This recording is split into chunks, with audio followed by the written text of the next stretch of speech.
I'ma get this money by any means. Bagging up some dope on this trip. What's good with the two? It's me, Trucker AB, with another video for y'all. If you're new to this channel, like, subscribe, hit the bell, and just following my journey. My whole channel is about that, pretty much. Everything I learned, I'm sharing, and give y'all a little road scenery. I'm on the I-90. But yeah, anywho, I'm about to drive off. Pre-trip done. Got a load of paint to go pick up. And let me talk to the people. She knows what's going on in my world right now. Whew. Let this Western Star pass by, but he's not. He's actually walking. Put some lights on. Lights on. So, first thing I want to talk about is how crazy fuel is. Throughout my time of trucking, I never seen fuel this high. Only been trucking for like 2 years now. And I don't know what Joe Biden got going on. I don't know how. I don't see how the. Well, I'm not like reading no articles, so I don't really know if the fuel is going up because of the war. I don't know. I don't see how that bothers us. I don't know if our pipelines come from there in Russia or continue Ukraine. on route. But also, but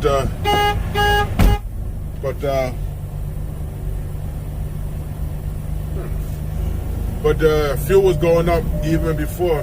Ooh, they said a door is open. Let's see what door is that before I drive off any farther.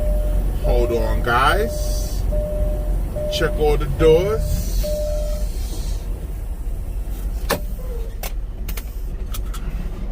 What door could be open? Is it the?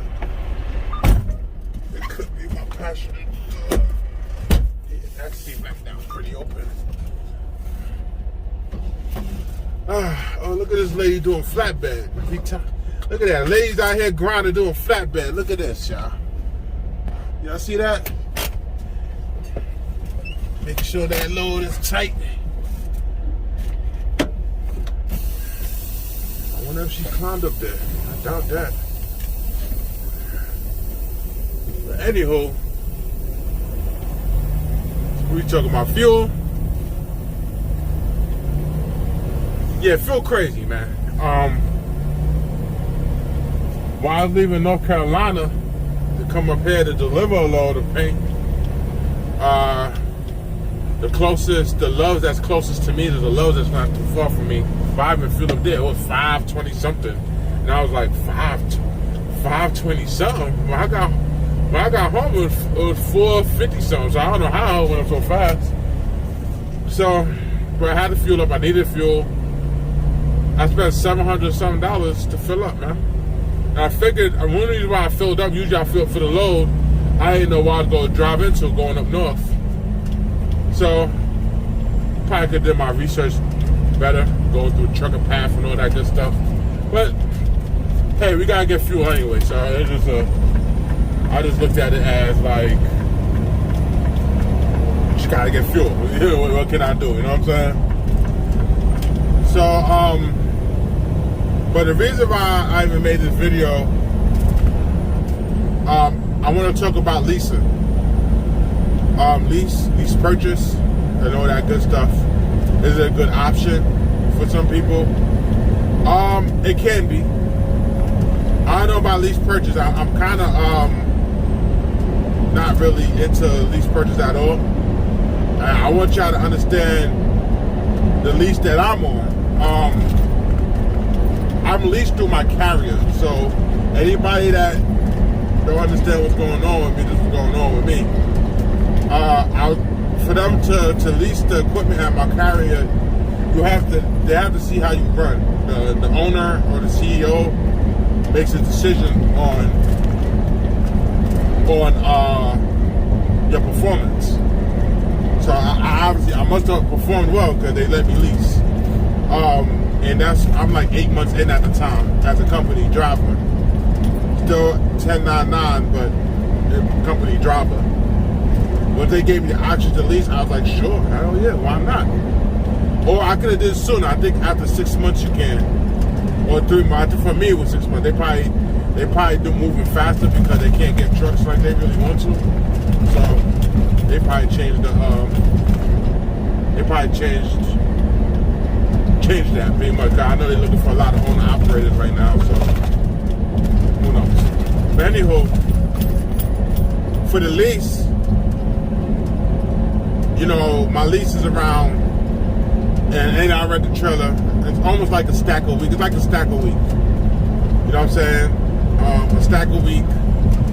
I get 88% of the load. Now, I don't know if other people's doing this, but I know for me, that's what's going on. I'm sharing it with y'all because I mean, I think it's a good deal for me.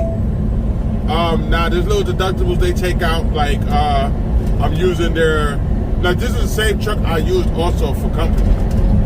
You understand what I'm saying? So I didn't get another truck or none of that. It was just the same truck. I'm just leasing this. Another thing too, I'm not in no contract. There's no contract for me. There's no nothing like, no, I give them back the equipment. That's it. You understand what I'm saying? I can stop whenever I want. You know what I mean? You know, I was only planning to do it for 6 months and buy equipment. That was my plan. But because truck prices not getting no better, I have to do it options. But anyhow, let me get back to the lease. There is deductibles that I go through. So the deductibles, after doing the truck payment and doing that, there's little insurance, office fee, whatever. Not so everything light. I mean, I pay for my own fuel, I pay for tolls, I pay for all of that as an owner operator, same thing. It's just that I'm leasing the truck. So if I wanted to get less overhead, I would have to buy my own equipment. Now, I could do a cash buy. Which is, you know, if I can find a good cash buy, just that. Which would probably be something that I'm willing to do. I'm probably willing to do that. It's just that I also don't want to. Look, I'm not rich, but I do have some bread. But I don't want to spend all my money on buying, unless I could get something for like 15 grand and put like 10 grand in it, and I got a really functional truck. But I also don't want to go too old. You understand what I'm saying? And I also, you know, so I'm in between that right now. You know, I follow dudes like Chasing Andrew Jackson, whatever his name is. Cool dude. I follow him. I love the sarcasm, but I like that he gave, you know, you buy cash trucks for cheap, fix them up. You understand what I'm saying? Which is, you know, kind of like HT Logistics, who do the same thing. You know what I'm saying? Like, you buy these cash trucks or go to an auction. Maybe I really need to sit down and start going to auctions. I could probably find a good deal. I go to auction with like 20K. I probably could come out with something decent. You know what I'm saying? And, you know, I don't know. That's what's going on with me right now. And I actually want to do that soon. I want to do that soon. I want to do that before the summertime, honestly. It's just, then I think about warranties and stuff like that. If I went through a dealership and got something for like 60 grand, you understand what I'm saying?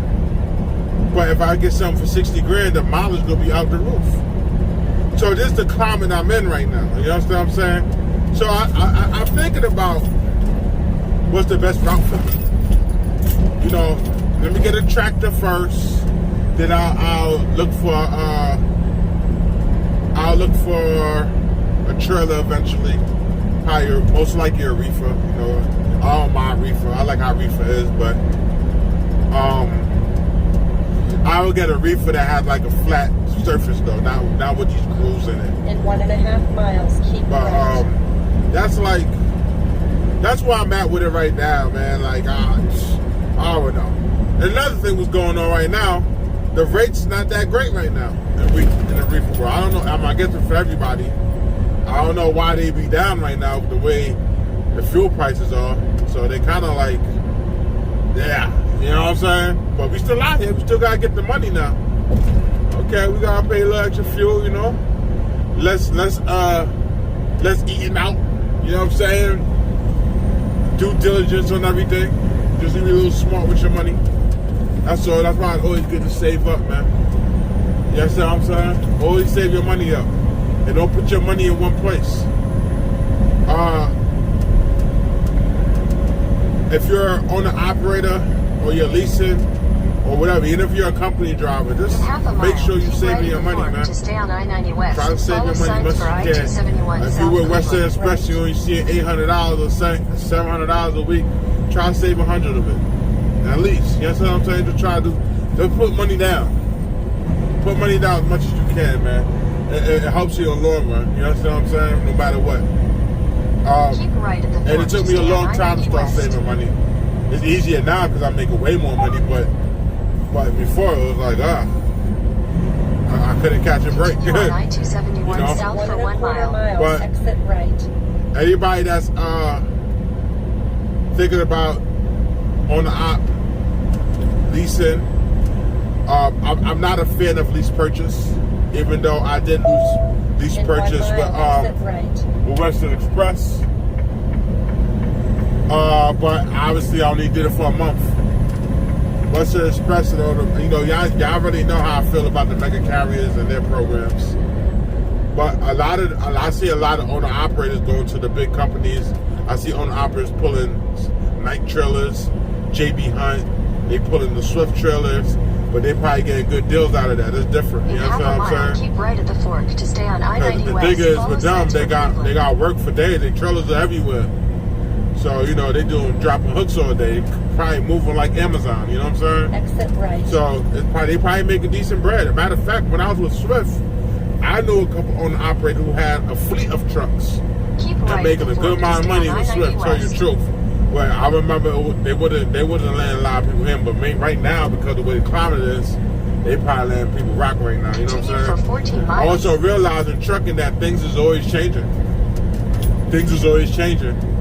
But when you have your own equipment, you could control your own narrative. You control where you want to do anything. I'm highly thinking about when I buy my equipment, should I just go get my own authority and all that good stuff, which is cool. But because I have this company I've been with, so they've been so fair with me, all I would do is just be like, I'll lease to them and then ask for like M88, I'll probably ask them for 90. And I'll be happy with that, to tell you the truth. The way I Continue run. on route. I don't see why not. And they take care of everything. Why not? You know what I'm saying? I think that's fine. So, you know, that's what's on my mind. That's what I want to share with y'all. Still trying to find some good equipment. I mean, I think it's out there, man. You just gotta really shop well. I saw a couple companies in Florida, a couple dealerships that are selling some pretty decent. I saw a glider kit Cascadia, a 2015 glider kit Cascadia, a glider kit Cascadia with a DD, with a Detroit 60 motor in it. But I don't think it was a 12.7. It was a 14 liter. So I was like, probably more power and all that. But I heard the 14 liter is not as reliable as the 12.7. You know. So I don't know, but it doesn't matter. It's still a glider kit.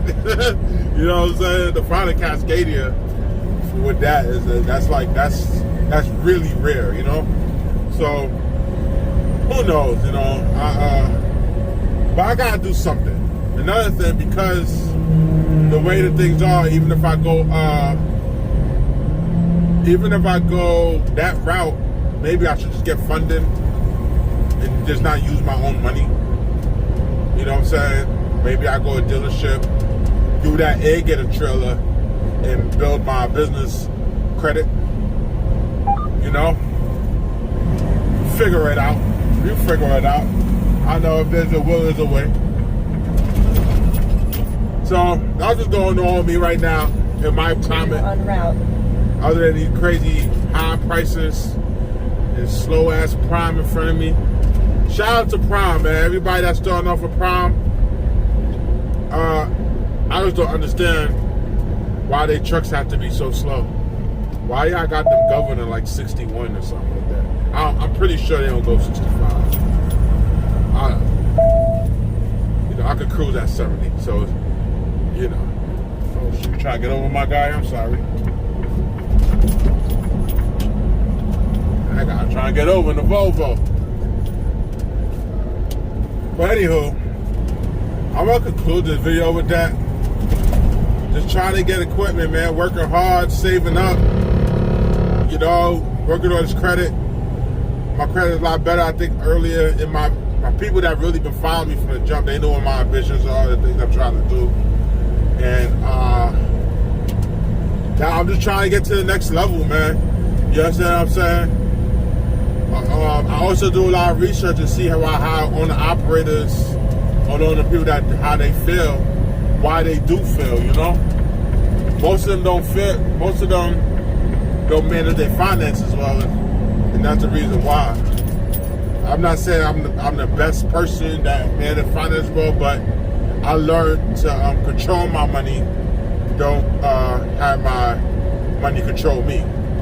So the best way to do that is, you know, I can tell anybody, put your money in different places. That means put your tax money someplace, put your maintenance money someplace, put your what else? Your retirement, or you know, your medical, put that someplace as well. So, you know, shout out to all my independent contractors. Shout out to all my people that's I admire that when people take things in their own hands, you know. So somebody can't tell you, oh, you are, you know, the worst thing you could do is somebody try to fire you because, you know, you understand what I'm saying? That's whack. The only way for me to get fired is if I do something horrible, like